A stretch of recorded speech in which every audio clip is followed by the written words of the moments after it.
Throughout history, representation of Black artists has been limited in artistic spaces. Black artists' works are important because they reimagine traditional art history canons that create spaces for identities and experiences that otherwise would have been forgotten.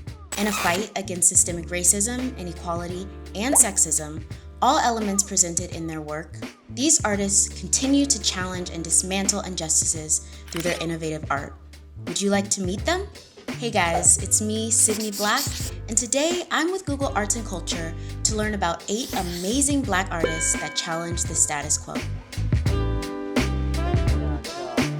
Born in 1844 in Greenbush, New York, Edmonia Lewis was the first African-American female artist of international renown. Sponsored by her brother, she attended Oberlin College, the first co-ed college to accept Black women. After an abrupt halt to her education, Lewis moved to Boston, where she trained under the tutelage of famous sculptor Edward Brackett. She began sculpting portraits of well-known abolitionists and Native American figures, which helped her finance her first trip to Europe. During her time in Italy, she became inspired by Renaissance and neoclassical sculpture, but she always kept close to her roots. What set her apart from the sculptors of her generation in Rome was that she rarely employed Italian carvers and completed most of her work without assistance, in part due to her limited financial resources. Internationally known for his bottle-top installations, Ghanaian sculptor El Anatsui based most of his career in Nigeria. The installations would transform thousands of bottle caps from alcohol recycling stations sewn together with copper wire into metallic, cloth-like wall sculptures. Although the materials he used seem stiff and sturdy, they're actually free and flexible. This made installing his sculptures in various institutions across Europe much easier. Born to a Puerto Rican mother and a Haitian father, JeanMichel Basquiat rose to success during the 1980s as part of the Neo-Expressionism movement. As a teenager, he formed part of the graffiti duo Samo, which helped pioneer and popularize street art in New York. His work as a solo artist later reached galleries and museums internationally. Basquiat married text to image, reimagined poetry, abstraction, and history to critique and challenge an oppressive system. Today, he remains both a celebrated creative and a cultural icon. One of the best-known contemporary African artists, Sherry Samba combines cartoon-like figures with text to satirize everyday life in the Congo. During the mid-1980s, his work gained traction among the international audience, blurring the lines between Kinshasa's city limits and the world. Later on, he would start painting himself as the main subject in his work, not as an act of narcissism, but to report on what it means to be a successful African artist on the world stage. Nigerian-American, New York-based artist Kehinde Wiley positioned himself as one of the most influential art history portrait painters. Wiley combines European Old Master-style portraits with Black men and women as the subjects to reimagine Western art history canons.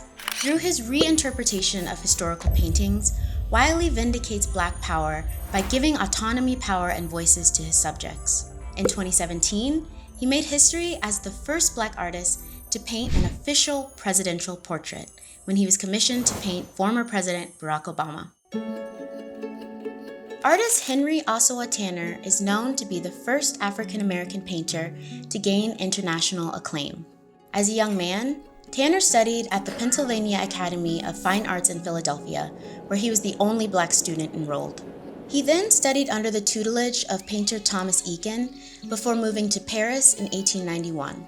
While in Paris, he was eagerly accepted in the French artistic circles. His work often depicts biblical scenes as well as sensitive rendered African-American experiences. Part of the groundbreaking Harlem Renaissance movement, Augusta Savage dedicated her life to art education and advocacy. While studying for her degree in the arts, she quickly became a fixture in Harlem art circles in the 1920s and 30s. Perhaps one of the most creatively vital times and places in all of American history. One of her most known pieces, Garmin, earned her national recognition, and as a result, she would later be sponsored to study abroad. Upon her return, she became a teacher and a mentor to some of the most important African-American artists of the post-war era.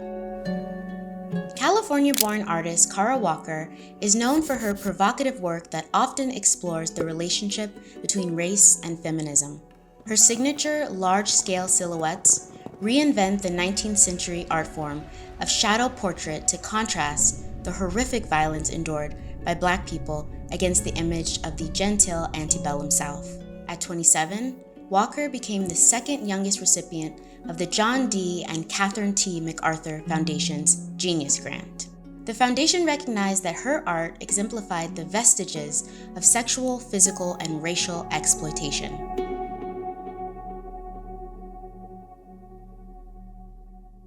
It is through Black artists who manage to reappropriate art spaces and art history canons that we can learn about experiences that might have otherwise been erased. It's important to note that the work of these Black artists should not be judged solely on their race. However, their representation in museums and galleries is important because art, at the end of the day, is a reflection of a nation's society and its people. If you want to learn more about Black art, make sure to visit Google Arts and Culture's Black History and Culture Experience for more amazing content. Make sure you give this video a thumbs up, and I'll see you in the next one. Thanks for watching.